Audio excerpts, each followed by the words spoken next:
If you'd like to contact the show, send us an email at liveonfourlegspodcast@gmail.com or get involved in the conversation on social media. Join the Pearl Jam Podcast community group on Facebook or follow us on Twitter at liveonfourlegspod.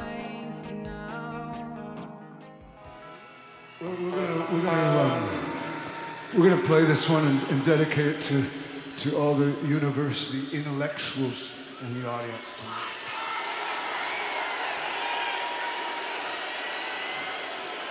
Everyone's raising their hand at once.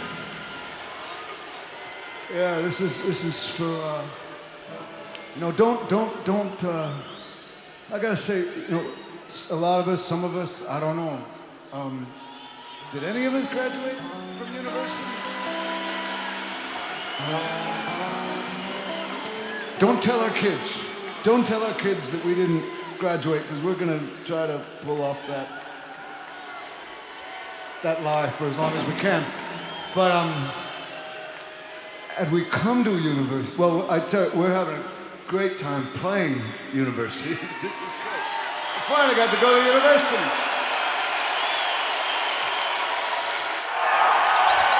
And away we go.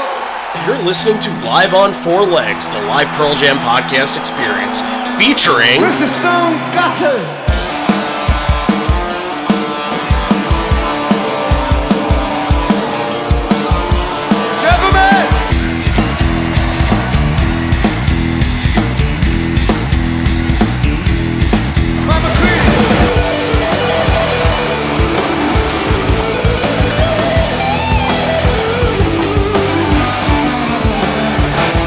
Fucking Cameron in the drum.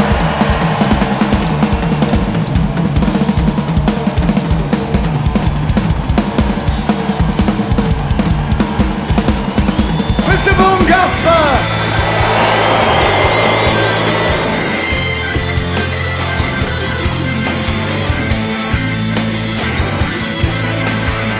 You can call me Al, you can call me Ed, you just fucking call me, why don't you?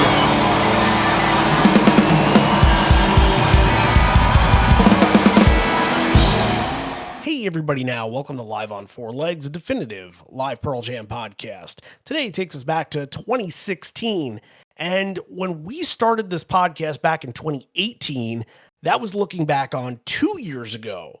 Now, since we're in 2025, we're now almost looking at 10 years ago. 9 years ago, this April will be the anniversary of this Lexington, Kentucky show that we'll be talking about. And it's crazy to me that so much time has passed, and we're saying here that 2016 is almost 10 years old. That's insane.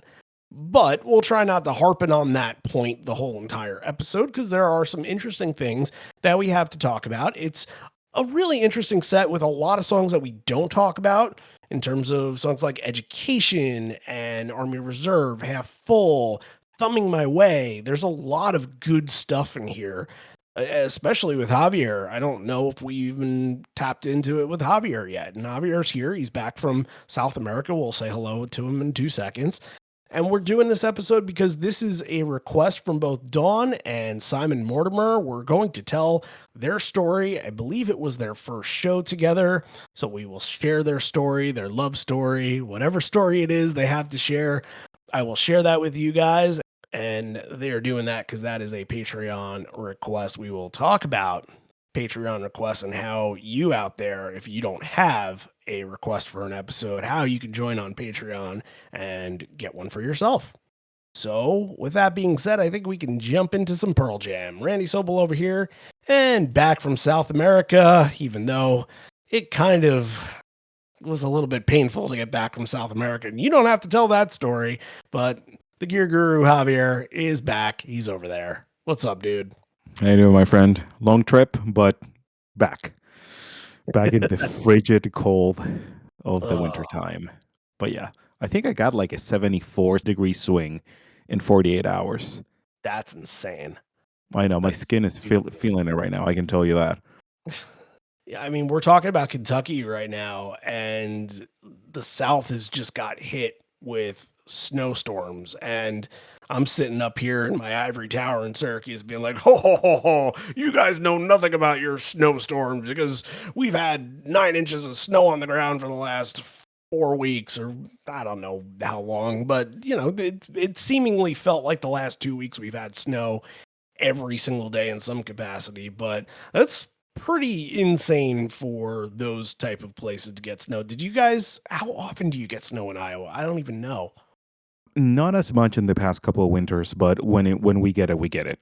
That's the thing. Like everything functions, I think, very properly, regardless of like the situations outside, and it's kind of like we're used to it right now. But it's been dry so far, so I guess I've been talking to some people, and they were like kind of disappointed because they didn't have the Christmas with the snow and all that stuff. And I'm like, I don't care. I'm laying on a beach right now. But that was during the Christmas time, but not anymore. But it's been a little dry for the past couple of winters. Christmas in the snow is not all it's cracked up to be. I will say that much. When it's 4 degrees out and you're trying to get your car out of a frozen icicle, it is not what Christmas spirit is all about. I will just put it that way. So, but they got hit down there, and you were in Atlanta just waiting on a transfer plane, and they got hit, and so we send our thoughts to all of the people in the South that are dealing with snow for the first time. And I will go back to a story that I've told before, that one of my exes used to live in Texas, or was raised in Texas, and she said that one time it snowed about, like, I don't know, half an inch, and her sister had to use a jewel case in order to scrape snow and ice off of her windshield. So, the struggle's real, right, guys? Yeah, no I comment. just want to know what CD it was. I don't think I ever found out. Maybe Nickelback. Hope so. Probably. Yeah. So we go from that to something a lot more serious, and obviously I think we need to bring it up just because it's happening right now, and our hearts are with Los Angeles, guys. We saw it on the news and all over social media and everything last week, how these fires just kind of sprouted and just spread, and they still seem to be spreading with like 80 to 100 mile per hour winds, and how insane it is, and how many people were affected by all of this. And I mean, we know some people. We know some people that were directly affected and who lost a lot, if not everything. And we know some people that thankfully were in flammable areas. Our friend Jason Weiss, and thankfully he was okay and his family was okay.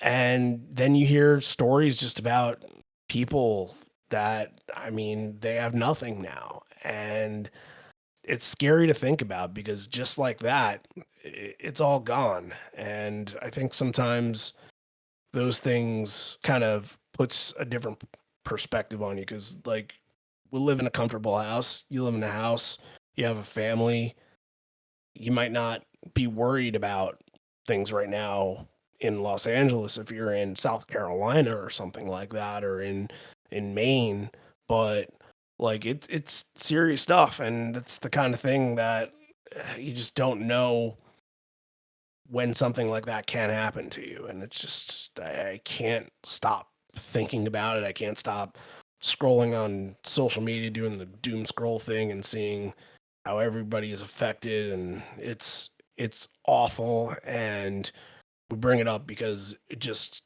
want to send all of our thoughts, and we're just thinking about everybody right now that's being affected. Absolutely. I think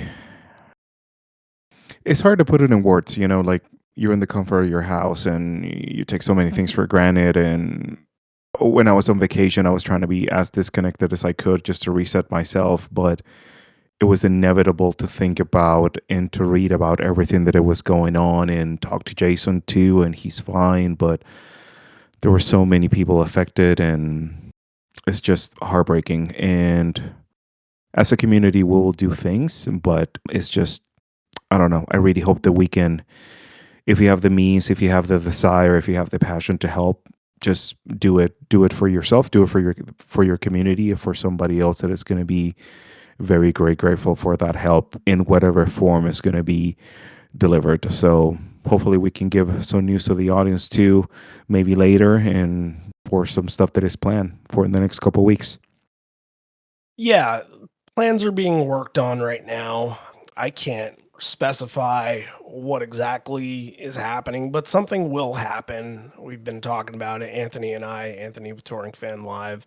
I mean, he's the king of being able to raise money for amazing causes in this community. And I just ride his coattails on that because, he knows exactly what to do and how to handle it, and he gets exactly his desired result every single time. And I just want to be able to help as much as I can, and not just me, but it'll be a good opportunity for everybody to help. I'll just throw this out there. A lot of people here know Anita. Anita's on Instagram, and she's been on this podcast before. She's done a magazine called Grunge Magazine, and she, about a year ago, bought the 90 brand. And if you're not familiar with that, you might have seen Chris Cornell wear a t-shirt back in the early 90s with the number 90 on it. And she bought that brand a year ago, and she basically lost her business because of what happened in the fire. Anita's been such a wonderful person. Just about every person that I know that has spoken to her, she is such a wonderful, giving person, and we're hoping that we can maybe do something nice for her, and we'll see how all of that goes. But that's something that's in the works, guys. So, keep this in mind. And it's something that we really want everybody to be involved with as much as possible. So, once again, our hearts and thoughts are with everybody affected by this right now, because it's just, I don't know what's worse than tragic, but this is it. So, to get into a little bit of the show here, we're going to tell a story from Simon and Dawn in just a second, but the history of Pearl Jam in Kentucky is a pretty short one. They've only been to Kentucky 4 times. It had been 13 times before this show in 2016 that they had played, and that's back in 2003 on the Riot Act tour. A little fun fact about that show is that they opened that show with Crop Duster. I believe that is the only time they opened with Crop Duster ever, which is a very interesting little bit. So whenever we decide to get into that show at some point in the near or not so near future, that'll be an interesting point to talk about. But they were in Louisville in 1994 and played about, looks like here, to be 23 songs and all verses stuff, and a little bit of Vitalogy thrown in there, like Not For You. And then a couple of years ago, you have to think of the Bourbon Beyond Festival, and I was there for that. It was the in-between show between Nashville and St. Louis, and it was kind of one of those things where, well, it's on the way, so we just might as well go. Not a bad show by any means, but definitely not the intention of a Pearl Jam show when you've seen multiple amazing shows on that run. But that's just kind of putting it out there that Kentucky has not quite gotten their due as opposed to some other states. But I mean, it just kind of goes along with the South too. And we have some stuff coming too for the next spring. So maybe it's going to be more included in the next couple of runs. We don't know. It's interesting to me while you watch the set was played that night too, and going back to that show, it's an interesting set for an interesting city, I will say, even though that it has not been visited for a very long time. They like going back to the college towns.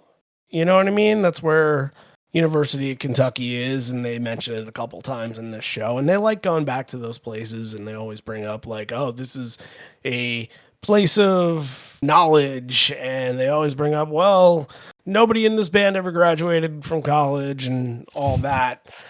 But there's something cool about playing to a college crowd like that. And I get it that Pearl Jam is not necessarily going to play towards all university students, but it is a cool feeling because it does bring you back to the early days where they'd specifically go to places like Purdue comes to mind. It's an interesting choice, but like around it and after this, like they're going to hit Philadelphia and do the 2 nights in Philadelphia, and we know what happens at those shows. And then they're going to do MSG. They're shortly going to do Binaural in Toronto. So this is kind of in the middle of all of those albums happening, and they still get a pretty good set with a wide variety of stuff. Right now, let's get into our story from our patrons and longtime followers, both Simon and Dawn. Dawn has been following and listening to this podcast since the dawn of it. No pun intended. I'm sorry I even made it. But she's literally, I remember like seeing her in the first month or so where like it's like, oh, who's liking our stuff? And Dawn would like everything. I'm like, it was just nice because when you first start a podcast, it's listeners over time, they come and go a little bit, but it was nice to have some constant followers at that time, and she's been around forever, and we spent time together in Chicago last year. So yeah, I'm gonna share a wonderful story of theirs right now for y'all. The Lexington 2016 show was our first Pearl Jam show. I've been a fan since the beginning, but I haven't seen them live due to various reasons, so I was excited when they came back to Lexington and we had scored tickets. I had been to numerous concerts at Rupp Arena before. The vibe with this one was totally different, but I didn't know what we were in for until it started, and then it was behind all expectations. From the lightning bolt opening, it grabbed both of us viscerally for the next 3 hours. Working in a public school system as a school psychologist, I loved Ed's intro for education. The setlist was amazing, and the energy from the band and fans was incredible. Every song was fantastic, but I really loved Animal, Why Go, Deep, and of course, Given a Fly. And we were both blown away by Rearviewmirror. The Beatles are actually my favorite group, so I laughed when Ed messed up the lyrics for You've Got to Hide Your Love Away, but I still loved it. Watching Mike run frenetically around the stage was an experience, and of course his guitar playing was mind-blowing. Getting our first in-person experience of Ed's connection to and interaction with the fans was so emotional. It sounds so hokey to say that it was a transcendental evening, but that's really what it was. Hey, loved it. Thank you so much, you guys. That was great. And to many more, right? We've seen you at a couple of shows, and you always need one to kick it off. And it's good to have that one be the one in your home state for sure. Okay, now I think we can get into a set list here. To open this show, a lot of openers on this tour were of the faster variety. And I went to a couple. The MSG shows were my couple in this, and they opened both those shows. They opened with Go, and they opened with Corduroy, and other shows they were opening with Why Go, and Once, I think, opened both the Philly shows, and the prior night in New Orleans, where they did the Jazz Fest, which, hint, hint, they might be doing this year, who knows. I think they opened up that show with State of Love and Trust, which is a very rare opener, as you all know. And speaking of rare openers, this would be the first out of 2 times that they would ever open with this song to start a Pearl Jam show, and that would be Lightning Bolt. She comes on like a storm, but you don't know where from. She was thrown like a burning meteor from miles high. Looking for a place to land, she said, if you got yourself some sand, and whatever you replied, she took as yeah. She comes after me with her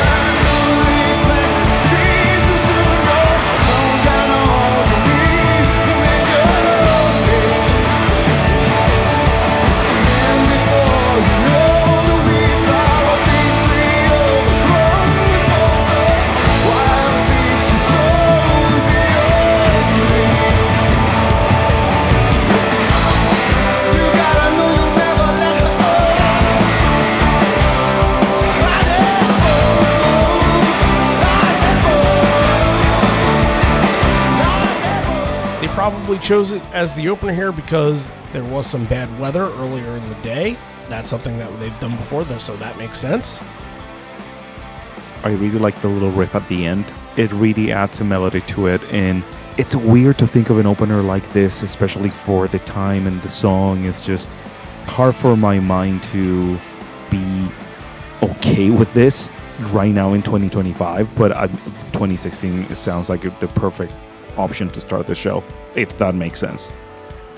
Well, I don't think it works as an opener. I think the idea of it might work, and maybe it's because this version and what the first 6 songs of the set and the storyline of those 6 are really all about is that it didn't quite reach the levels of acceleration that Lightning Bolt is meant to have. And I was wondering, because it's one of those songs that kind of launches after a Corduroy or after a Mind Your Manners, that you need to get a little bit warmed up before you play it.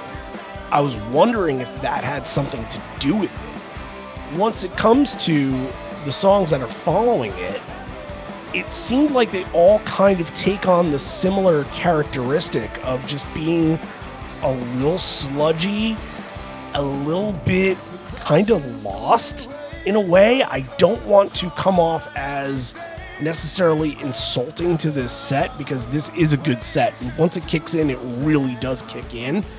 But the first 6 here are just not what you expect out of this band in this era. Something is lacking. It might be Ed's vocals that don't reach that big plateau that you expect him, and I thought at first, I'm like, he's definitely sick at this show.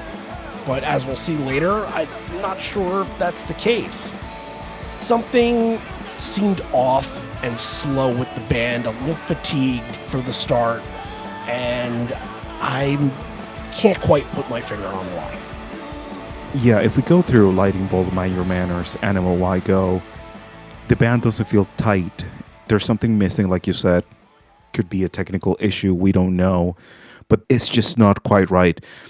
The biggest example that I can give you is Why Go. The band starts to play Why Go, Matt Cameron specifically, at a pace, but then when the whole band kicks in, that pace slows down. They're not comfortable doing something. I don't know what's going on, but there was maybe an element of uncertainty, or like what you were saying, maybe they were not feeling pretty warmed up. Maybe they didn't have a lot of time to warm up.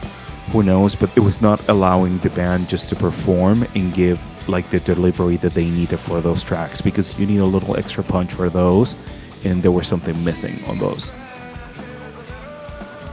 Yeah, the punch was not there, and I think maybe a lot of why the band does develop and figure it out rather quickly after this section is that the crowd is tremendous. I give so much credit to this crowd. You hear it on Animal, you hear it on Why Go, especially both of those songs where they're just loud. And hey, we've talked and shared our thoughts about how the recent tour and the crowd was mixed at those shows, but it might just be impossible not to mix this crowd really, really well, because you're able to hear them, you're able to feel them. And everything else that kind of comes from the band just feels a little bit restrained. While stuff like the solo is good, it needs to light the fire, it needs to show a spark, and it doesn't quite get there. There are times, and we're going to talk about Satan's Bed in 2 seconds, and like that's a song that Ed doesn't usually have all of the lyrics down to. There's little bits and pieces that are just kind of missing in this that is kind of shocking when you think about Pearl Jam opening up a show. This is where they're supposed to thrive. They come out guns blazing, and they come out, you want to ride the wave of momentum from the early onset to the middle of the set to the end of the set, and it's like a storybook with all these different chapters in it. But the first 6 just don't quite get to that level. And when I'm listening to a song like Animal at first, I'm like, oh, well, okay, this could be a little bit of the original groove, so maybe that's okay, but it's not, because it's not tight. You can tell they're not in the pocket with it. Something's not quite there. They're not on the same page, and it's very, very rare for this to happen. Once they get to the point of Satan's bed, I think they find that. After that, I think that like maybe something changed. And once we move up to Small Town, I think the band found whatever was missing. And then we can see the progression of the rest of the set that we have in front of us. It's going to be a little bit more tied up, like there's more momentum going on building. We're going to have great versions of songs coming up. The one that I think in the first part of this conversation didn't lose up at all, it was Matt Cameron. I think this is a show where Matt Cameron shines. I think he realizes there's something missing, and you can hear like the intensity where he's playing his drum kit, and you can hear like he's really trying to fill up the spots that he noticed like there's something missing here, and he was going for that extra push that the band needed till they found that groove that allowed them to be back in the pocket, you know? Yeah, I thought that maybe the end of Why Go, that the drums felt off a little bit, but I mean, a lot of it is Ed. And yes, musically it sounds off a little bit, but I don't know if like one can't spark the other, but you hear it in Deep. And granted, 2016 is not 1993 with Deep, so that big burst in the beginning of the song where he just screams, he's got no fastball on that. It's not finding the strike zone in the first minute. And it's an okay performance, but like doesn't quite give you a lot of what I've been saying lately about songs is the character of what these songs are supposed to be. And just didn't feel it. And Satan's Bed even just feels so strange that they don't like say something before that. It just kind of pops out of nowhere like, oh, okay, Satan's Bed is capping this section off. Cool. Throw them a deep cut. They're not going to have a lack of deep cuts at the show, but like that's always a challenge for them. They hadn't gotten to that one on tour just yet. I believe this is like the 9th or 10th show. And this year, I mean, looking back on 2024, they got to it a couple of times, which is crazy. I don't remember the last year when they played it multiple times. But yeah, the lyrics were off a little bit. The band was trying to find some kind of groove with it, and it just got rough. They give up a couple runs that first inning or so, and while they left them in the game, they would really need to kind of challenge themselves before the pitch count ran up. Yeah, well, there's a time constraint too. We have a very long set, and they will keep going just because we don't have any sort of intro till before Small Town, so that could be a factor too, you know? Like, we have seen sets in the past where they're really stretching it out, and you have the same vibe that the band is just trying to get as many songs as they can without no pause. But besides that, clearly there was something missing too before Small Town. And the band is smart. I think they realize it too, because yes, I'm going to talk about what was said here, but after he has this little speech, I think they get their shit together for sure. So Ed is greeted very kindly by the crowd. The crowd is still certainly very lit up, and it will definitely light a match under them very, very soon. So Ed says, God damn it, it's so incredible the way it looks with all the people at the top. We got to thank you. We got to thank Coach Cal, which John Calipari is booed to the high heavens, and thanks the Wildcats. With all of these flags, it makes the roof sound a lot better. It's sounding pretty good up here on stage. And then Ed says hi to a young kid. He's like, hey, are you ready to rock? We're all ready. This kid is going to come back later, believe it or not. April 21st, 13 years ago, it was my mom's birthday, and that was the last time we were here. So we have a lot to make up for. 1, 2, 3, 4, 2, 3 will get you into Small Town and Corduroy, and then following up on that is going to be Sirens. Small Town perks up a little bit. Okay, we're kind of figuring our way out of all this. It's an easy one to get at, because if Ed's voice was truly struggling, it's one where he can kind of join the pacing a little bit easier and follow the song a little bit better. But I think it's all kind of just dictated by the crowd too. He hears the crowd and he's like, okay, well, I'm gonna fucking go for it. And I'm gonna fucking do this. And it's gonna bleed into Corduroy, which feels the same exact way. This is the era where Corduroy has the call and response, the big section in the middle where some certain people will say that the song was neutered then. It started in 2013, but it really became a constant thing in 2016. So the crowd is on top of all this, and it's sounding good, and it really feels like a complete 180 turnaround from how they kicked off the show.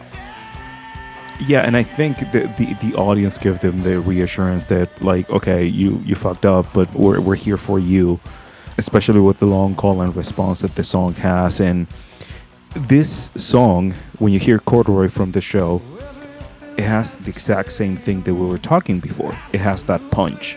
We were not talking about like the band playing or not performing the song in a wrong way or in the right way. It's just there's something missing, and that was that punch that this band is so well known for in a live setting. And Corduroy has that, and Mike delivers at the end, and the band really feels tied up. And I think that's where, like, you totally nail it, saying that something happened and that they found that groove back, that 180 turn. And this is the best example that I can think of after looking at the first part of the set. And before Sirens, Ed's going to say, this one is about when you're one of the lucky ones and you got a moment where your life isn't completely fucked up by trauma. If you're in that window, appreciate it. Shit happens. Shit can change. I wonder if something happened to them earlier in the day and that kind of sombered a little bit of the mood. I don't know, but like him bringing something up kind of makes you think that maybe something was on their minds at the beginning. But this version of Sirens is interesting. We had a conversation about this before we started hitting record here. And my thought on it was that because this is tuned in such a weird way, and you'll be able to explain it in just a second, that has to deal with not just the tuning, but also with the placement of the capo. This is one of those songs where if it's not tuned the way that you recognize it, you know, no pun intended, but that first note that holds on, that kind of rings out a little bit, does feel like some sort of siren. And when you hear it and you hear a very similar siren sound, that's just like you got a new ice cream man in your neighborhood that's playing a new song. It's like, okay, well, I recognize that that's the ice cream man, but like, who is this?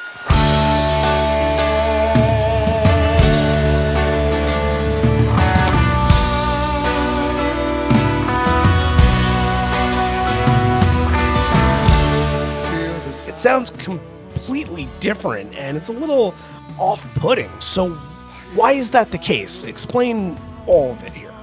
I was going to say, like, it feels like the creepy ice cream dude that it goes into the neighborhood, but it ended up being like a serial killer.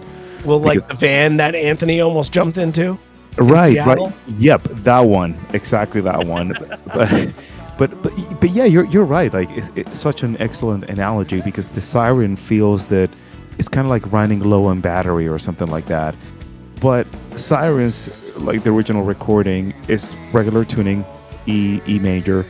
But the original recording, it is recorded in a 12-string guitar with a capo on the 3rd fret.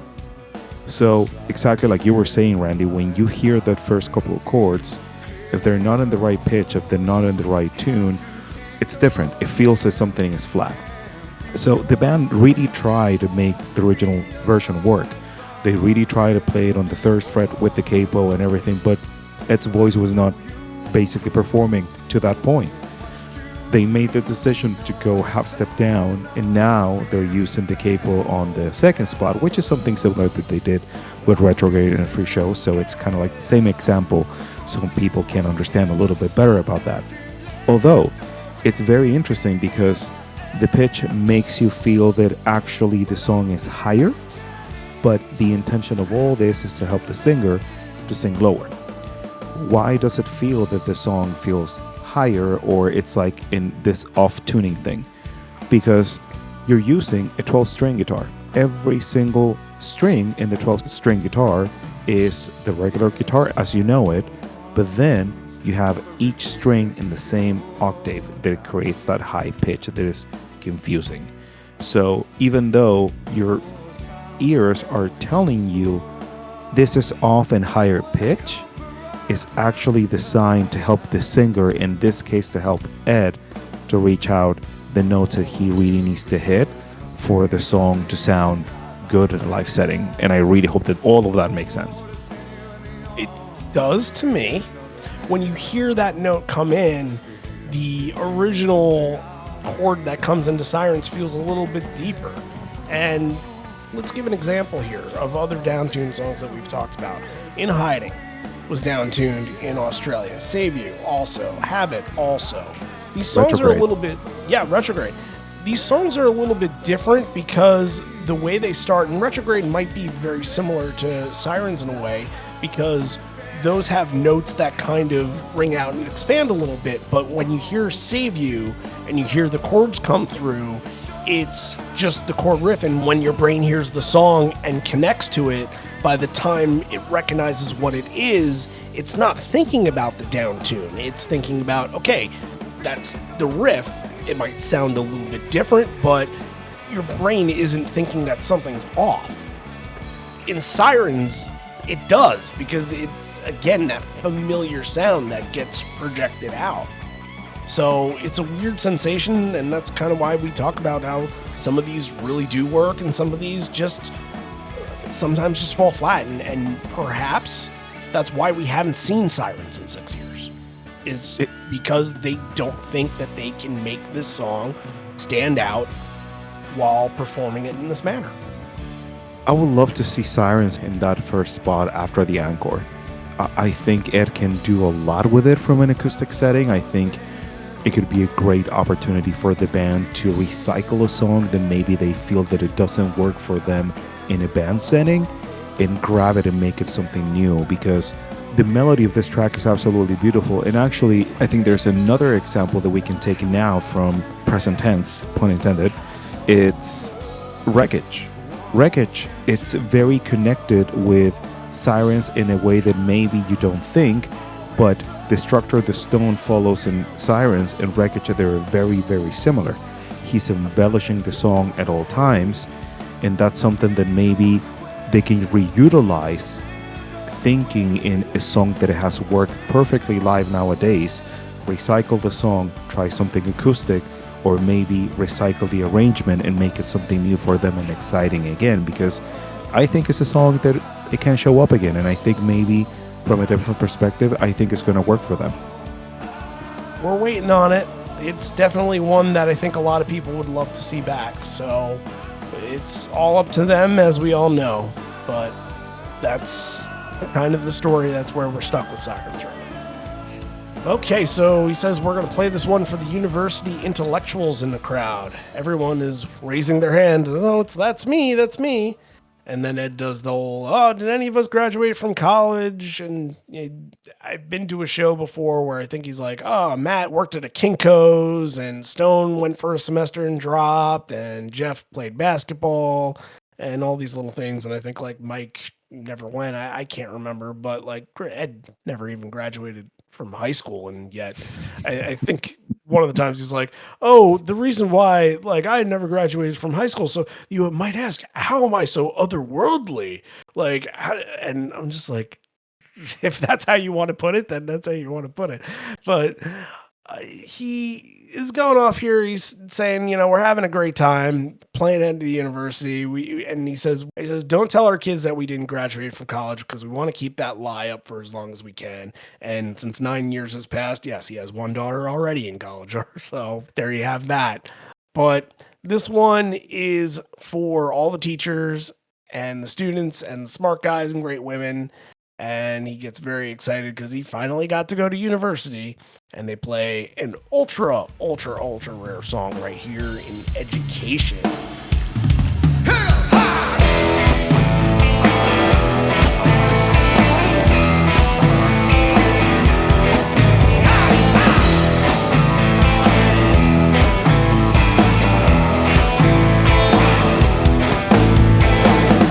I'm questioning my head.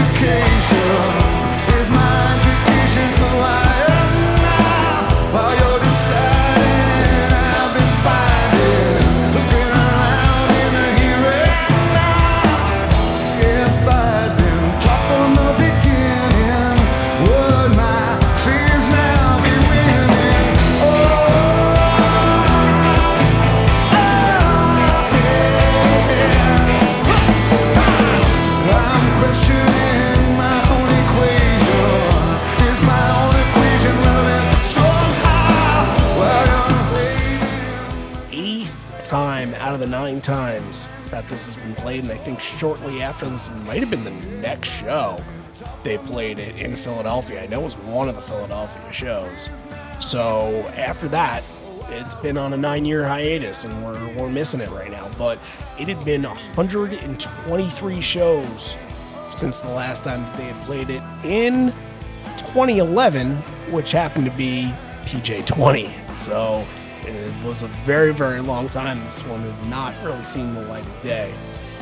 What do you think about this song? There's a lot of interesting things to talk about. I think the key to survival with the song is definitely the way the drums kind of push the pace. And also the riff is very interesting. I want to get your take on the riff, because what kind of riff would you call this? That is a really good question. I've never thought about that. But like a little staccato, but yep, yeah. It for me, this song feels like this is Pearl Jam trying to play a not Pearl Jam song. You know, because the rhythm is so unique and it doesn't fit with anything they have done in the past. But that dun dun dun dun dun dun dun dun, it feels more like a waltz too. And the most interesting thing for me is how percussive the riff is. And this is just a theory. I don't know if this is true or not, but for me, it seems that this song was written in the piano before it was playing on a guitar, because in the way that the notes are executed, because it had so much percussion, and it feels like you can dance to it like with a dance partner, you know? It's a very interesting track. It takes the band to a different area that we're very not used to see them in that area playing this kind of song, you know? Does it give you Spanish guitar vibes? It does. It does. And actually, there's a singer-songwriter from Spain called Ismael Serrano that has a song that is called Recuerdo. So if you want to look for it. Some parts are very, very, very similar to this. I'm not saying that they rip it off back and forth, but the structure and the rhythm, it's very, very similar. And that's why it gives me that vibe. I feel like I can be in a coffee shop in Barcelona drinking sangria while I listen to Education. I don't know why, but that's how I feel. So that takes you from a very ultra rare song to a not so rare at all song. And even Ed says before Even Flow, the reason why Mike wasn't going to college, the next song illustrates what he was doing while he could have been graduating. And he said, I'm glad it all worked out. And not much here on Even Flow outside of the normal stuff. If you want to get into any of the solo stuff, feel free. But I did notice there's not a lot of video for this show, which is weird because it's 2016. Most of those have full shows on YouTube. I don't know if it was up there and got taken down at some point, but it's a scarcity of video. The only video that you can find of Even Flow is of the solo. So at the end of the song, it seems like Ed gives the mic to somebody in the crowd to sing, and it feels like that person in the crowd is not quite aligned with singing the lyrics of the song. But hey, look, you're being put in a high pressure situation there, so you gotta think on your toes. Yeah, it's like, here's the mic, execute. But that was the thing in 2016. There was a lot of like Ed asking the crowd, like, hey, okay, you take it now. Or I remember a few shows in Chicago, he did the same thing. But my favorite thing about this Even Flow version is we have the vacuum at the end. Yeah. Oh, yeah, we do. We do have the Hoover because it sucks. No, I'm just kidding. Mike was obsessed with this pedal, the Pog 2, around this era, and he used it a lot in the pipe organ setting, which is something that you can set in the pedal itself. We're going to go deeper in Black because that's another example that we're going to quote at the end. But heavily used around this time, heavily used in this tour, and also heavily used later on that year on Temple of the Dog. So it makes it pretty interesting. A song like Reach Down, Gonna Pick the Crowd Up? Is that what we're thinking here? That feels like, yeah. Okay. Ed remarks about all the horses around the area and says they've got a great one, a thoroughbred every single night, a stallion, Matt Cameron. And that takes you into this part, which is going to be Spin a Black Circle and Army Reserve. But I think really at this, like, here's my thing at this point of the set, is that Spin the Black Circle is such a weird choice after Even Flow. You brought them to that pinnacle level. And Spin the Black Circle is a song where it feels like you need to pick the crowd, no pun intended, pick the crowd back up from another moment that might dip the set down a little bit. Give them that boost of energy. It can be used in lots of different places, but after Even Flow, I just don't know if it's necessary at all. And it's all just sort of jumbled in a way, like Sirens after Corduroy, especially because this version of Corduroy is very, very good, and you wanted to see a lot more momentum come out of it. Sirens doesn't seem to work very well after Corduroy in that aspect. Even Satan's Bed finishing off that section there, like that was a little strange. Like that kind of needs to maybe be in a space where you can give it a little bit more attention. So I took the liberty to create a brand new main set. And here's how it went. So you keep the first 5 the way that they are. Small Town breaks it up. You can talk before Small Town. And then you go right from Small Town into Corduroy. Still, Satan's Bed follows Corduroy. And then Education. And then you go to Even Flow. You come out of Even Flow, you do Sirens. You do Army Reserve, and everything else is okay, which will come. The next section would be Daughter Half Full, Given a Fly, Swallowed Whole. But then Spin the Black Circle would follow up on Swallowed Whole and be played right before Lucan and Rearviewmirror. That's a set list right there. That's how you should do it. And granted, when you're on tour and you're doing like 15, 16 dates like they did, you can play around with things a little bit and just get a little curious, and that's not the worst thing in the world. But Spin the Black Circle is just better purpose somewhere else outside of Even Flow. Yeah, my money is on Spin and Scratching Swallow Whole, which is the best Mike McCready solo in the last 10, 12 years, wasted in not a very good song. I know, hot take, but that will be my Scratchy too. I think it will add more flow to the set. Because it's kind of like you got all those really great songs, and it kind of like tampers with like the great Army Reserve that is hidden in between all those little things too, you know? Yeah, this was a really good Army Reserve. I gotta give the nods to this, and I think a lot of it is obviously paying attention to Mike and how Mike is utilizing some of the effects in that, which you can talk about in a little bit. But Ed does mention that there's been a lot of active service members around on tour, and he's glad that they're there and not anywhere else. And he'll go back to a little bit of that conversation a little bit later in the show. But this is a really good version of Army Reserve, a song that we really don't talk about a whole lot. And there's spacey licks, and you get fixated on it, and really there's a huge push towards the end that I absolutely love. And Mike really goes off on this. It's maybe, outside of Even Flow, one of his first true eye-opening highlights of this show. Not just that, but Jeff and Matt's rhythm, they feel they're on point with this. It is a very stellar version of a song that I really don't listen to a whole lot. What's going on in this sonically? Well, a lot. So the first thing is we got a little bit of juice by Stone on the intro, because clearly when he plays the song, he plays it clean, but there is a flanger in there to add a little bit more like spacey or like more water into it, if you want to call it that way. Jokes aside, I think when Mike plays Army Reserve around this time, made him figure it out that he needed a MIDI controller like the one that he has now. Because every single time that he has to play this song, you can see him like tap dancing a lot, because there's so many things going on at the same time. I mean, he uses delay, a flanger, a univibe, sometimes a wah in between, plus the booster that you gotta use just to put yourself in front of the mix.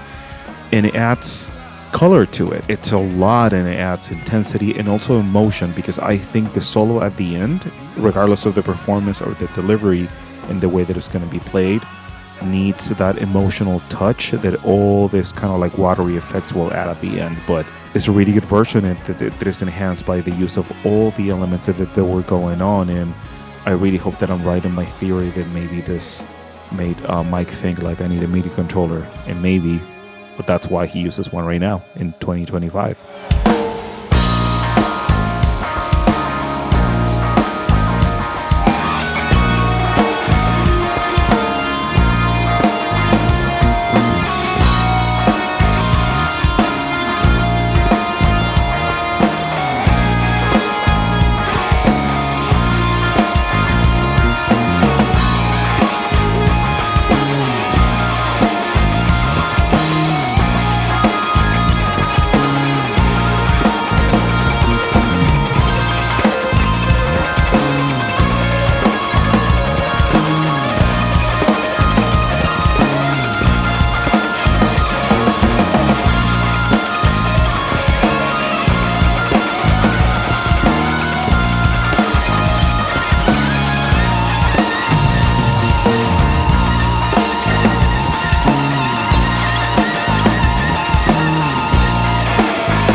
The next section is Daughter, Half Full, Given a Fly, Swallowed Whole.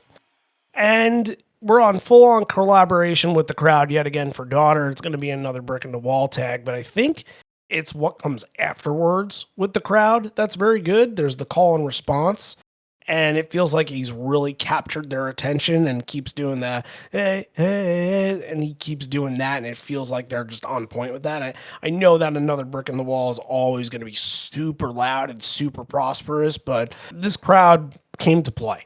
And this crowd is probably the best band member in this show. And they really showed their shit during Daughter. But I think the highlight of this section has to be Half Full. Now, I've mentioned in recent past that we were going to kind of step away from talking about what's going to be recent politics. You know, it's just because I don't want to get into it.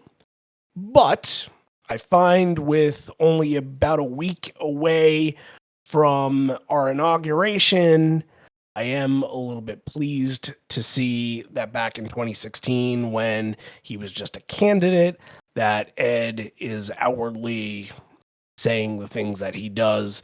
As you remember him saying the same things about George Bush, calling him half full of...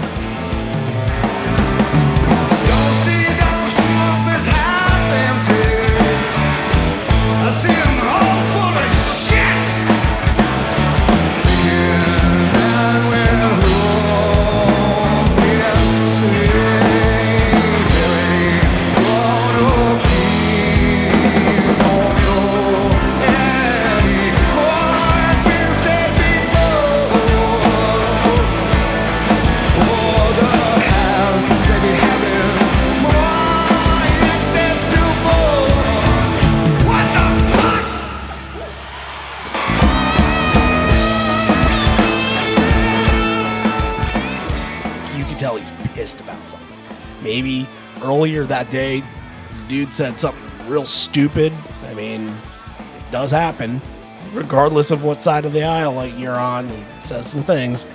And it just gave a dynamic to this song. Like, I mean, there's that, and there's the attention that's put on that. But boy, does Mike fucking slay after that. I mean, Ed's please very passionate in this. The won't someone save the world? He's really digging into something, but I think it's everybody that's trying to save the world with this version of Half Full. It's just terrific.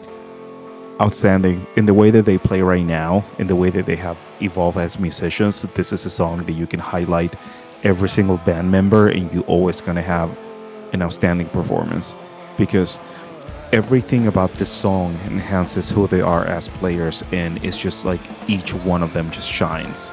And Ed's performance is also very heavily driven by what was going on at that time, and actually about that candidate around that time. Well, saying something stupid is statistically very highly to happen. It is big thing. Yeah. I think our ratio of possibilities is very high on our end, so I'm pretty sure that we're not mistaken.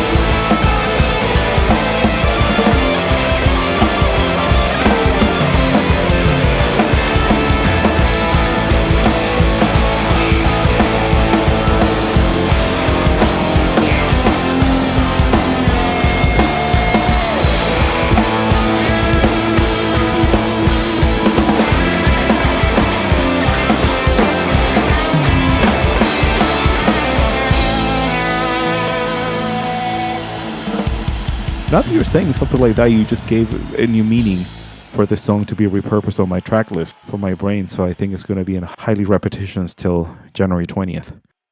It's the New Greenland anthem right there.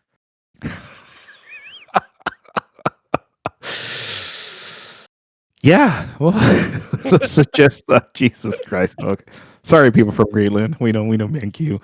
We don't want to make you feel that way, but And we also don't want to bring you into our country. No offense, but you guys are good. You guys are good. yeah, You don't need us. It's not that we don't need you. You don't need us. Yeah, we don't. We're not going to get there. Anyways, what's the next song? That would be Given to Fly. Sounds terrific on this. Just big crescendos, more big crowd moments. I think momentum is swinging perfectly at this point. And then Swallowed Whole happens. And we're a bit train derailed here. Okay. It's the last time they'll ever play this. I think if you gave me a list of make 10 songs where you don't think that Pearl Jam has a shot of playing again, nor do you think that there's going to be a lot of fan rally and participation for them to want this song again, I think Swallowed Whole is on the list of probably never. And yes, it's a never say never world that we live in after Grammy and Whale song, of course. But I mean, we're pretty close with this one. It doesn't have the juice. It kind of was trying to take an identity that worked on Backspacer and try to repurpose it. We've said before that this really felt like a sequel to Unthought Known that doesn't get to Unthought Known's level. It tries to be something that it's not. I mean, you said it with the solo. Like, what's your take on the solo and why is it kind of misused in the song? The solo doesn't fit. It's one of Mike's highlights on his career in the last 10, 12 years. And it's just wasted in a song that it doesn't serve the purpose. Like, that solo should be soaring, and it does. But it doesn't work for the song. And the song has something that, like you said, it feels like a director's cut of like a movie that you already watched but you didn't like, or you like so-so, you know, and then kind of like they're adding more stuff just to try to make it better. And it feels like there's something missing on this. Maybe the idea was never completed till the end. I don't know how to describe it, but I'm pretty sure that the song, like you said, is going to be in the Never Ever Again group, along with Infallible around that time too.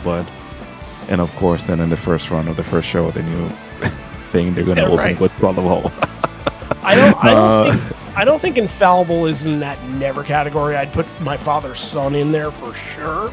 Oh yeah, I forgot about that one. Yeah, you're right.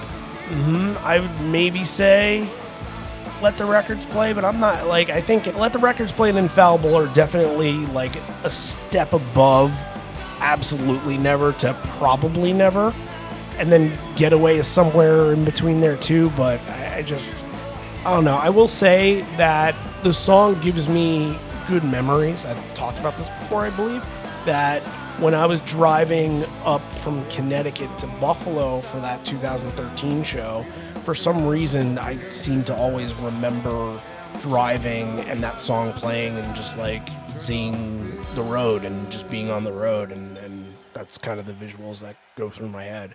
It brings back a good memory for sure, but it doesn't really change my opinion on the song not quite being what the intention was with it.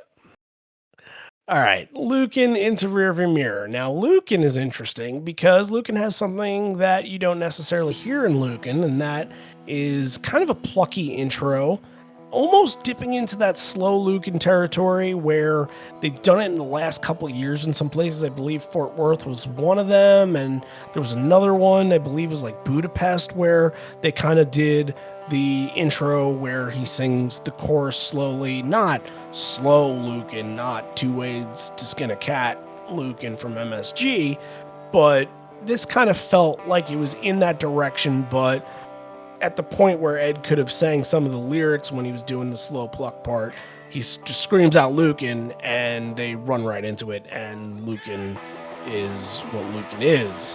It was a contender for that. Still looking for that perfect version of Lucan out there, but he hit the ground pretty hard at the end, and it did not happen. So, Rearview Mirror following up, that's going to be your main set closer. This is a version that is absolutely front foot on the gas. I love when it's in your face.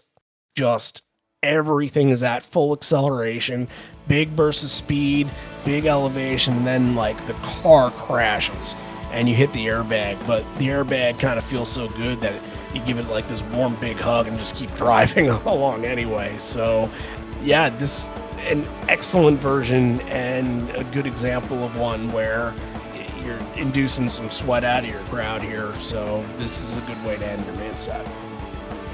If I go back to Looking for a little bit too, the intro reminds me of a beautiful song by Placebo called 20 Years, which the chord progression is exactly the same, that you got into that slow looking territory, but it's just it's a beautiful way to end up the set, following those two power punch songs and RVM being very, very straightforward and just not loosen up after the airbag analogy. By the way, the airbags are pretty warm if you never got hit by one. I have.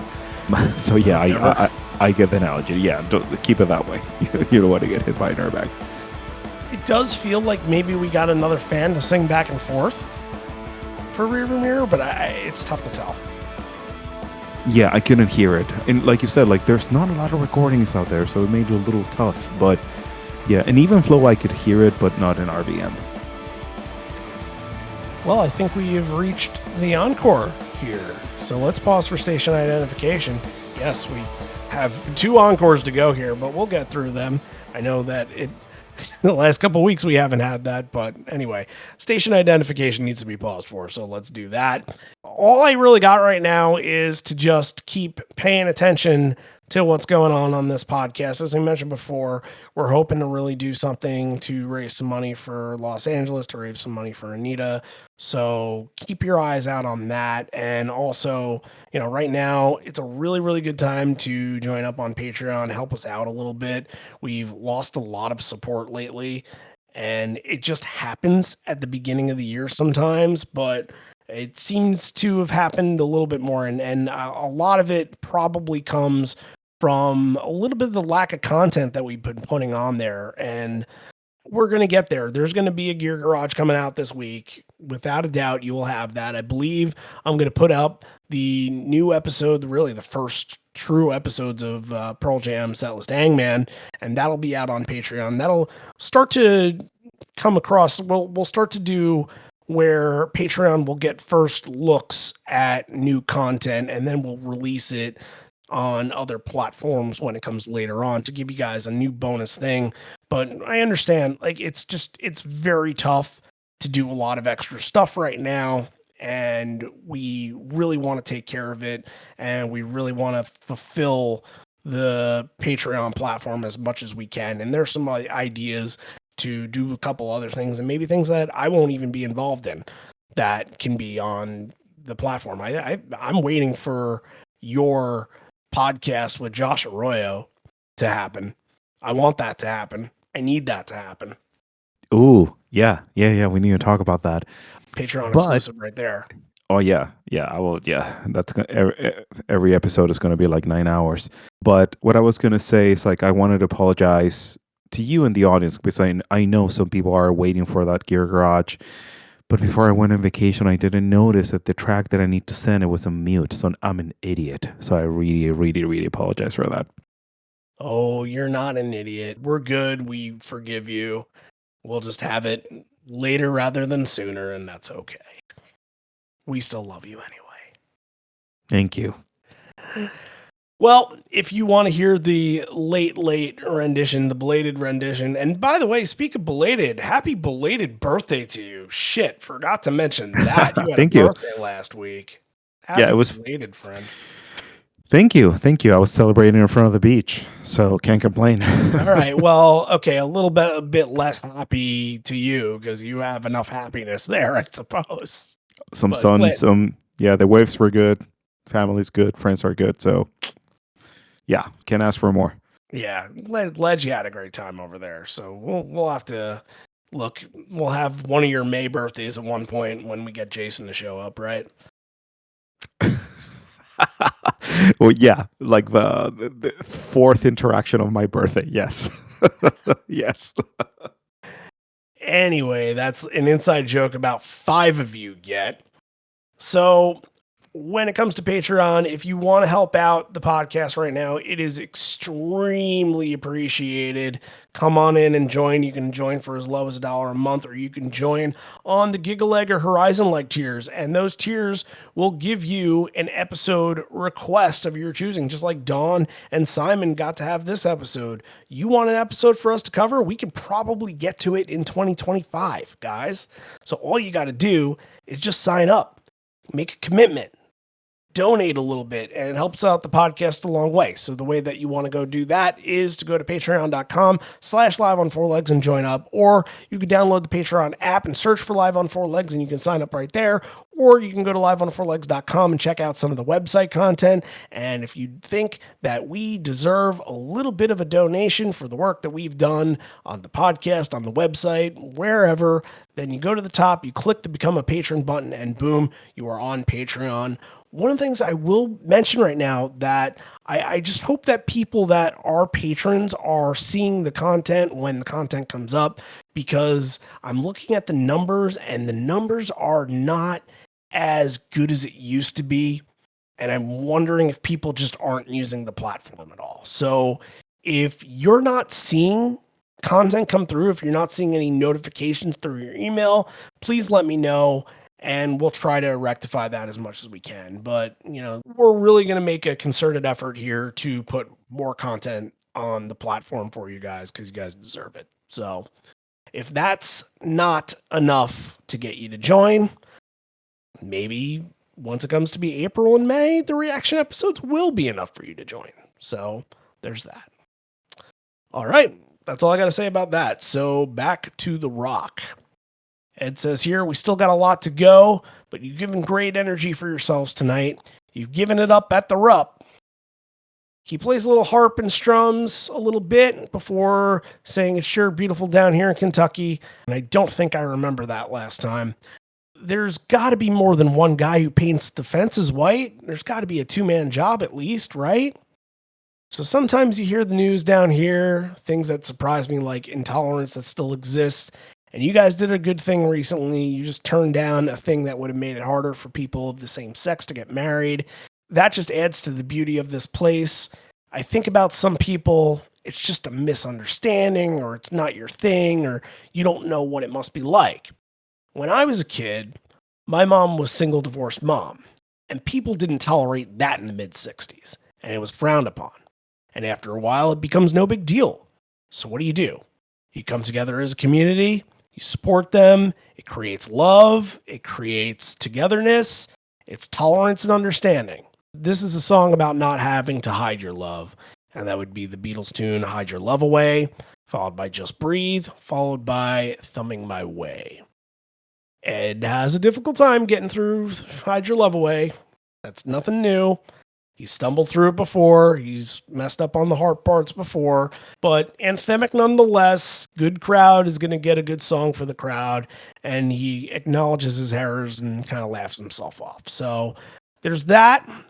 Ed dedicates Just Breathe. There's a couple named Matthew and Lindsay, and I've seen it could be a couple, it could be brother or sister, but I'm not sure. But Matthew and Lindsay couldn't make it. Matthew was going through a real hard time, and he had been to a ton of shows. So he says, I'd like to send this one out to him, and hopefully he gets through the next part. He's going to get this tape, so if you sing along, you'll know he'll hear you. And while there's no bass for Just Breathe, I like the version regardless. I think it's extremely heartfelt, and you can tell that Ed was definitely inspired by the story when he heard it. Yes, I agree with you, even though that we don't cover no bass, no cover, basically, no bass, no comment. You can really hear that there's something like inspiring him just to make the version push and soar a little higher than usual. And it's a pretty good one, though, but the one that is coming is just, that's one of the highlights for me, at least.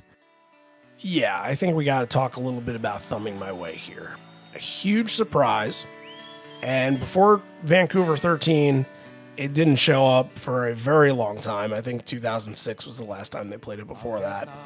And this is, again, it's been 3 years and 53 shows. It's still a lot. So we're getting it. And not only that, but like we're getting to talk about it in a time where this song is literally perfect for what we're sitting through right now. No matter how cold winter, there's a springtime ahead.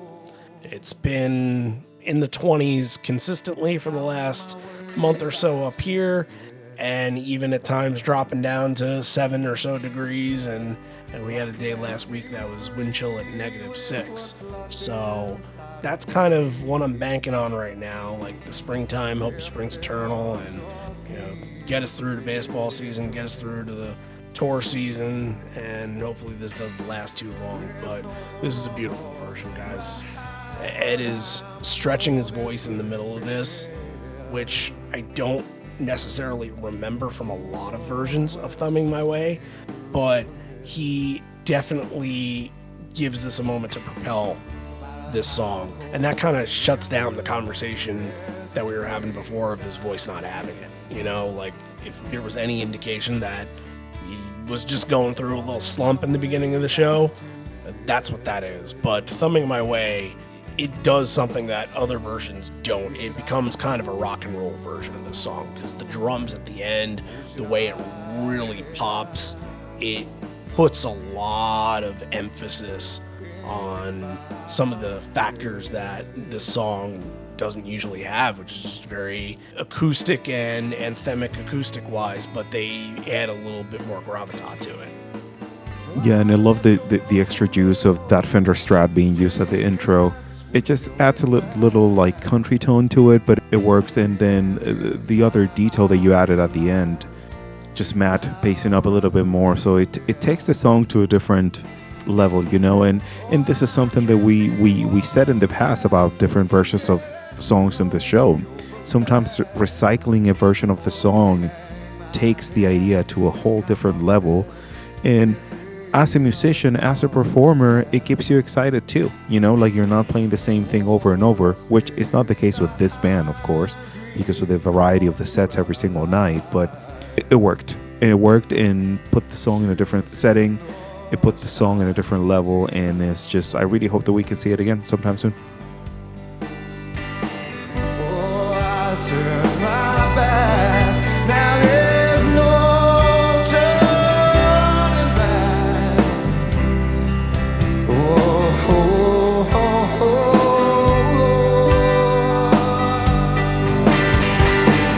No matter how cold winter is, the springtime ahead.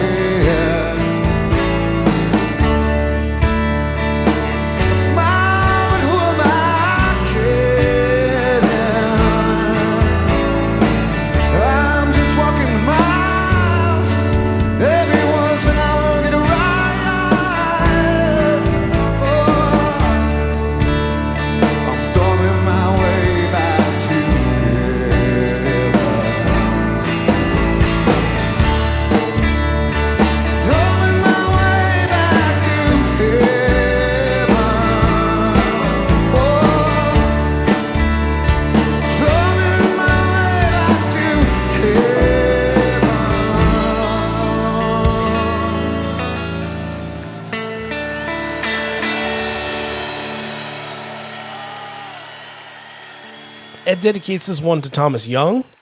Thomas Young was a veteran who got caught up in a horrible, horrible accident and got paralyzed from it. And his story has been highly documented throughout the years, from after the Iraq War through, up until he died. And Ed's actually talking about Thomas Young's War, which is the book that just came out at the time, and mentions that the author of that book, I believe his name is Mark Wilkinson, is there in attendance that night in Kentucky, and he's a Kentucky native.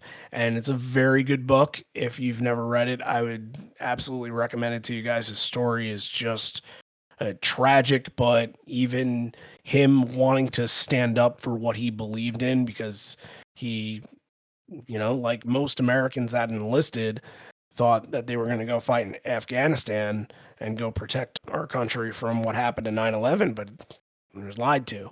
It gets really raw. It's a really raw story, and you find out all the struggles that he was going through when he came back home. It's sad, but again, it's good to see that he had a fulfilled life after the accident that happened to him. So Ed also mentions that Roger Waters, he talks about Roger Waters after this and says that he would go down to DC and do some charity work while kind of like playing in a band with veterans and getting them to play songs. And he's like, oh, it was really cool. Like, there's dudes in wheelchairs that play, there's blind guys and stuff like that. So he dedicates this one to both of them, being a Pink Floyd cover of Comfortably Numb.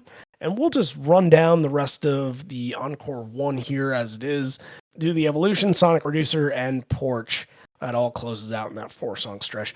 Usually I'm really down Uncomfortably Numb because it just feels like the song was kind of overused at a point in time. And I like this version. I don't know what it is, and maybe it's that Ed and his vocals feel a little less like he's trying too hard to be Roger Waters, and maybe it feels kind of more like they're trying to just do what they normally do instead of trying to match exactly what that song is. But there's something cool there. Like, they're injecting something pretty inspiring to that version that I usually kind of don't see because I just don't really want to get through it. You know what I mean? It's nothing against the song. It's just, you can do other covers. There are 5 covers that happen at the show, and that's probably one of the least that I'd want to hear, but it might be one of the best performed. Yeah, I think this version is pretty good. I think it adds the emotional aspect of the story being told before the song is being performed. Yeah. But I really like the end because I think Mike also finds that perfect balance in between respecting the structure that David Gilmour gives you at the intro of the solo and then being himself at the end. I think it's just nails that, because sometimes certain solos that you cannot touch, and I think Comfortably Numb is one of them, but I think Mike honors that perfectly fine, keeping the structure that is absolutely perfect at the beginning and then being himself at the end. So yeah, awesome version. I really like it. Evolution, Sonic Reducer both sound great. I mean, you get really big push for Sonic Reducer here at the end. The drums sound fantastic. And once again, I'm just really glad that this show got over all those very early hiccups, because I was not expecting to be this into it once we got into later, but I definitely was when listening to it. But I think the story here kind of comes with the set closer and Porch. The bridge and the solo are just electrified in a very similar fashion to where I said with Rearviewmirror that the foot was just on the gas the entire time. And it's very shreddy, but also a ton of groove behind it from Jeff. And it feels like a massive showstopper. That's kind of been a complaint with it recently, is that it hasn't really found a way to launch in the last year or two. There's been good versions, but it kind of stuck to a very similar recipe that didn't allow for this kind of version to happen. And I don't know why. I think they should be pushing those boundaries, but what do you think is the reason why Porch doesn't sound like this right now? There is something missing, like you said. My favorite thing about this version right now is Matt is really pushing for double kick drums. It really adds that pace that you need. And I always going to be a strong believer that Porch is always going to be dictated by whatever Stone wants to do. If Stone wants to be the guy who is going to make it groovy, maybe that song is going to be lacking that punch, that foot on the gas. But in this case, you have the combination of Jeff being super aggressive with his playing. You have the combination of Matt being extremely aggressive on his playing. And then you have Stone filling out all those riffs. That's the key. That's the magic potion for Porch, I think. Whatever Mike is going to be putting is the cherry on the top. But those three elements, I think they're going to give you the perfect recipe for a really good Porch. I can't disagree with that. Yeah, I got nothing to add to that. It's just, again, like being able to push your boundaries and not stay within inside a box. And I guess that's what I felt like with the recent Porches, is that they all kind of seem to follow some sort of formula. That there's a structure to it. I agree. Yeah, it doesn't allow for it to branch out at all. And I don't know if that's done purposefully or not.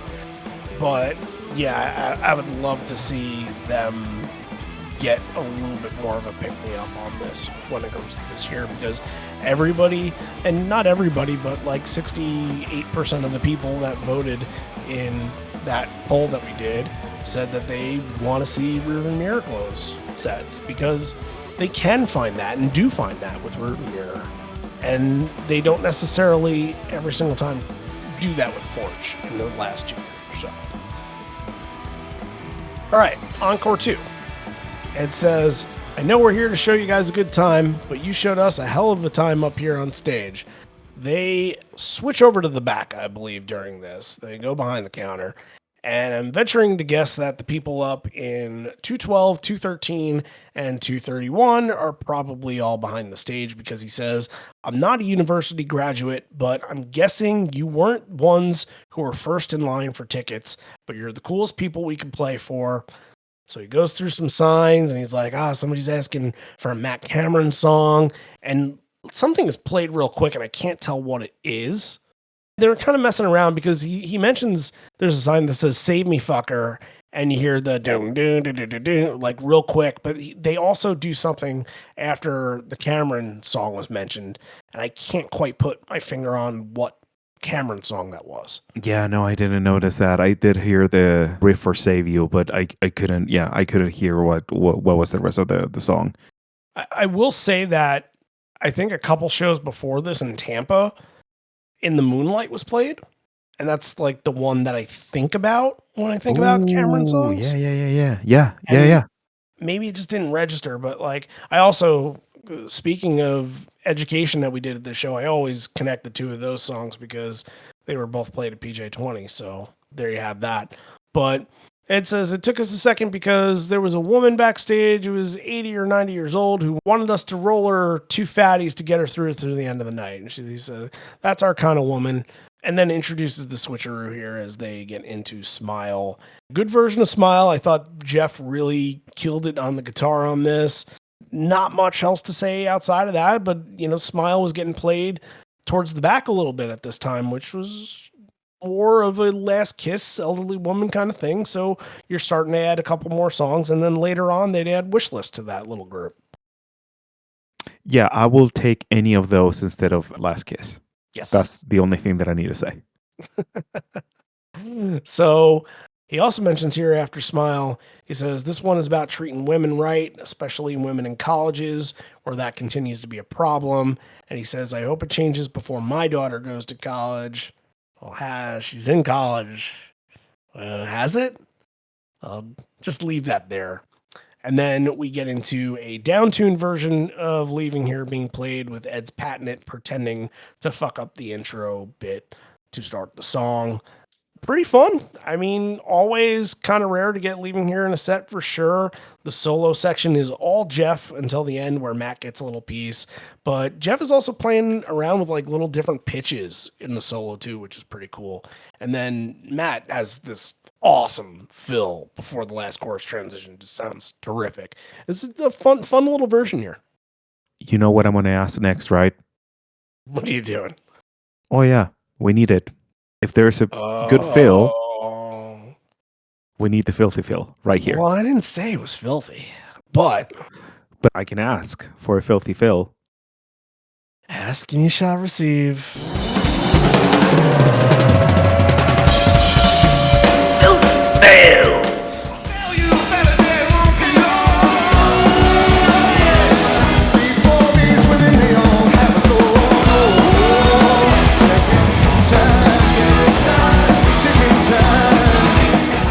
If we talk about filthy fills overall, this is a really good Matt Cameron show. And you drummers out there, you need to listen to this show if you want to focus on the drum mix. It's absolutely outstanding. The drums are like glorious on this show.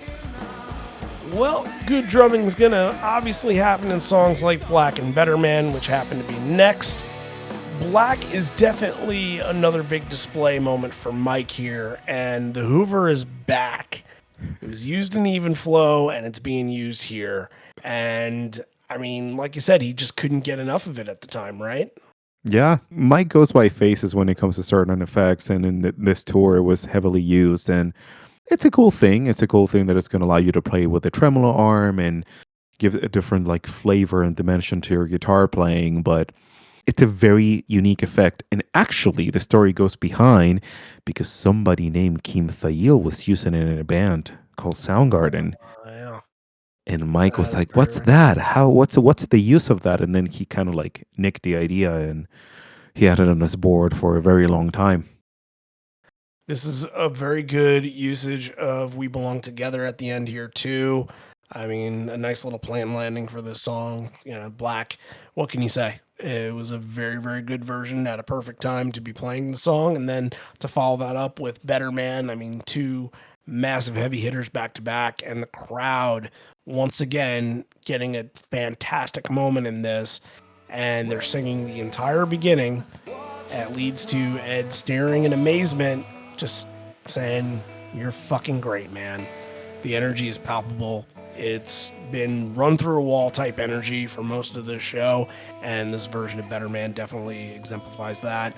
They do a full Save It for Later tag too, which is definitely a good indicator of how they're feeling with specific versions of Better Man. Instead of doing the Don't Runaways the whole entire time, they're doing a 2000 Other Dirty Lovers, and I'm the sucker for it because I love that, and I don't think they can go back now. I think they have to always do that in the song now because of the bear.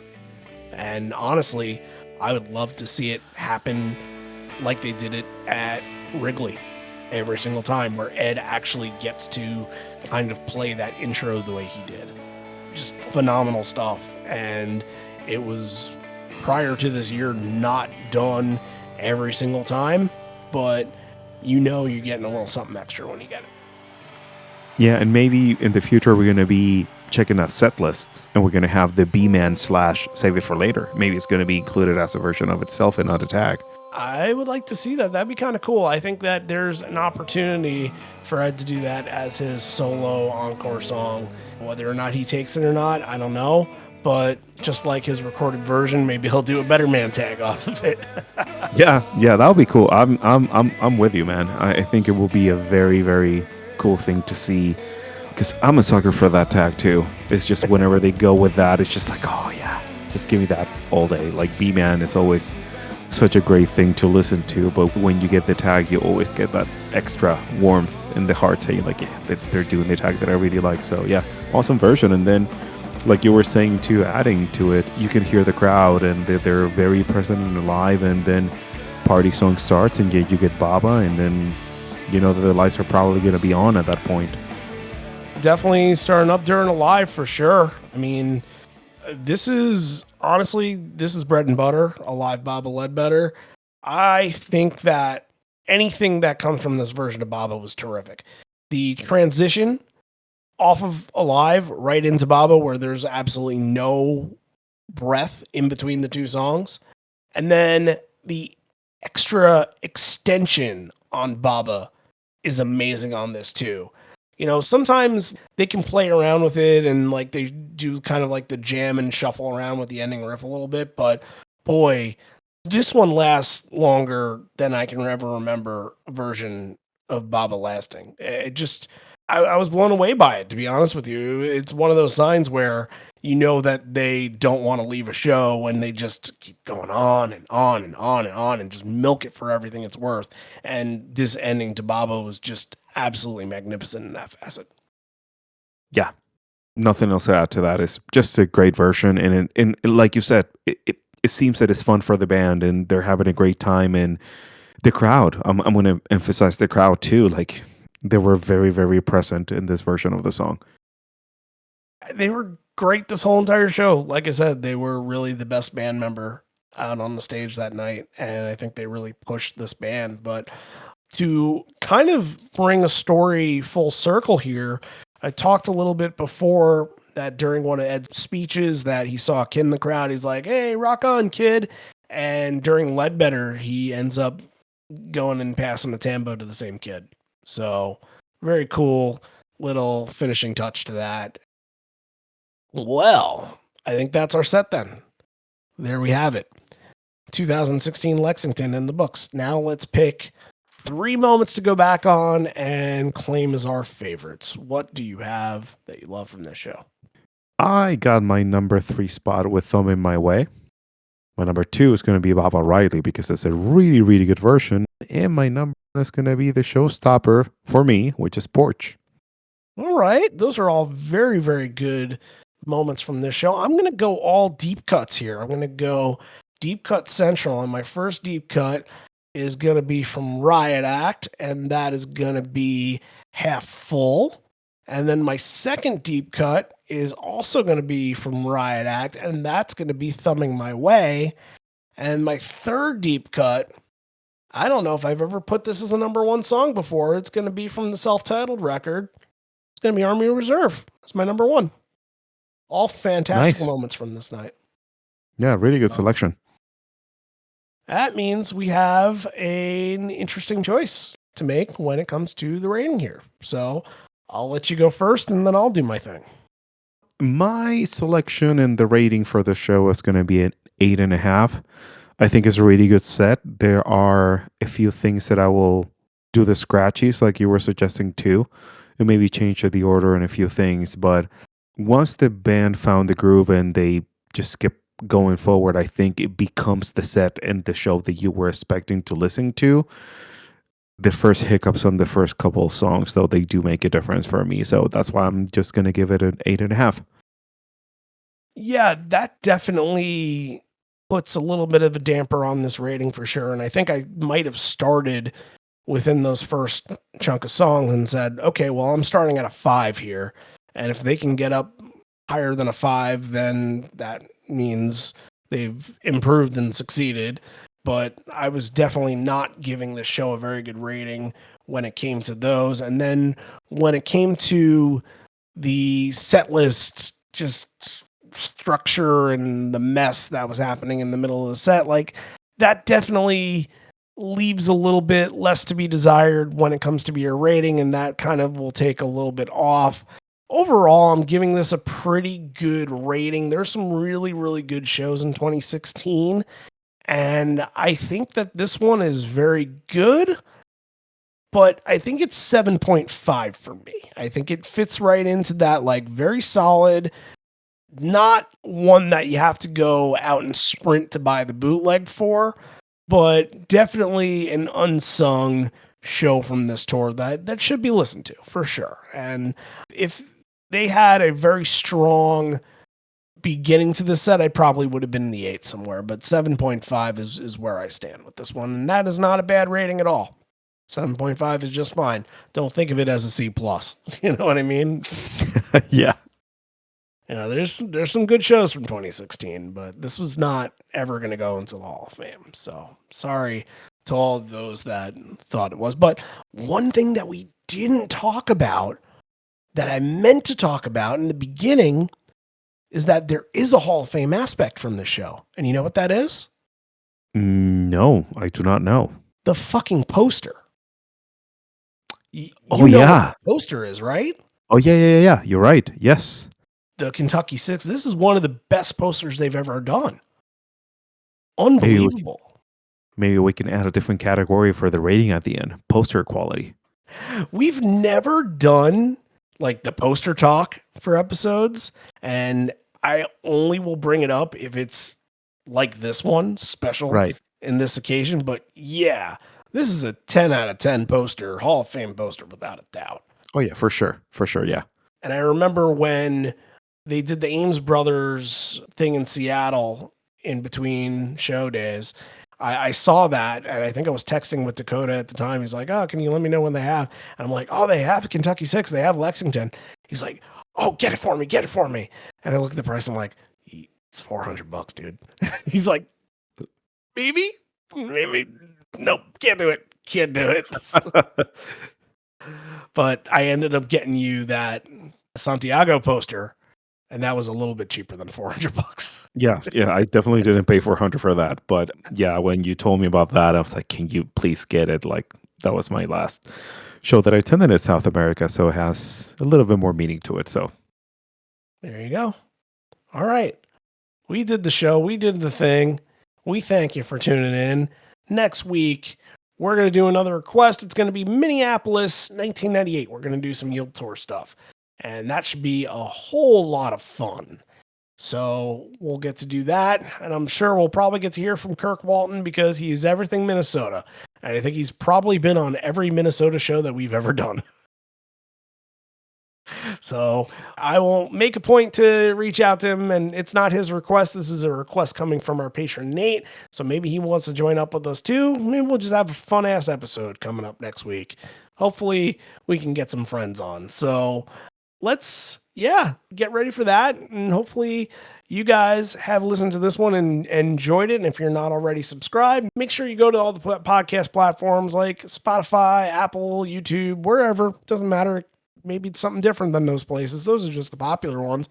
Hit subscribe. Then you'll know when all of our episodes come out. Also, make sure that you give us a 5-star rating. That helps us out. That lets people know, hey, people actually like what they're doing. Okay, I can maybe like what they're doing too. And then to go a little bit further, if you want to leave us a comment and let us know what you think of a certain episode, let us know what you think of the show overall, let the people know what they're getting into when they get into Live on Four Legs, then that is extremely helpful for our cause, which is to get every single Pearl Jam fan that has ever been to a show to listen to this podcast to remember their good memories and stories that are from their favorite shows.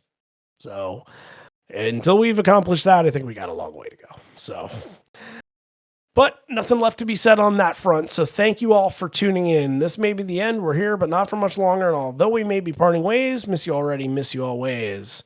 All right. Well, it seems like we always do Minneapolis, like just St. Paul stuff, like in the winter, because it feels necessary to do Minnesota stuff in the winter. Yeah. Wintry. Yeah. Mm-hmm.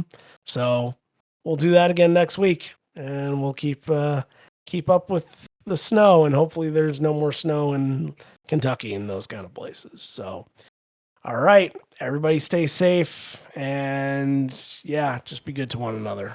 Until then, see you on the pod. Hold your horses with the snow.